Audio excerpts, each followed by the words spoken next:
family na, halimbawa, dalhin niyo yung mga anak niyo dito. Hindi rin basta-basta. Kailangan, hindi rin basta-basta. Basta-basta. Tsaka kailangan nyo talaga ng budget para dyan sa pag-aaral ng mga bata. Hindi kasi pwedeng ipasok yung mga bata sa public kaagad kasi kailangan mong mag-aaral ng Czech language.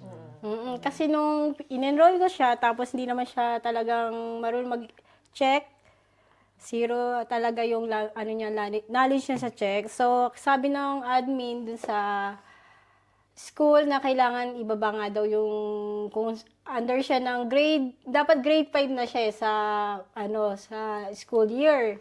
Pero dahil nga hindi pa siya marunong, ida-downgrade daw siya as a grade 3.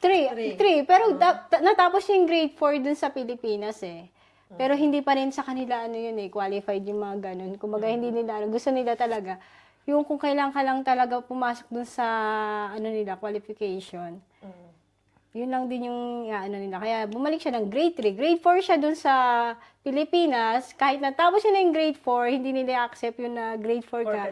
Grade 3 ka talaga. Kunyari, babalik ka ng grade 3. Kasi dahil sa Czech language. Dahil sa Czech language. Pero ang nila sa akin nun, once na daw natuto si Heaven, i-accelerate daw nila. Pwede daw gawing grades, hanggang grade 6 daw. Pwede daw siya maging grade 6 na or grade 5. Depende daw kay Heaven. Kaya doon ako nag-decide na kunan siya ng tutor and the same time sa government ng dito sa Hilaba, pinasok ko siya sa F-Point, dyan sa Masarikobo, maraming halo-halo yun. May Mongolian, Ukrainian, even the Czech children nandun din.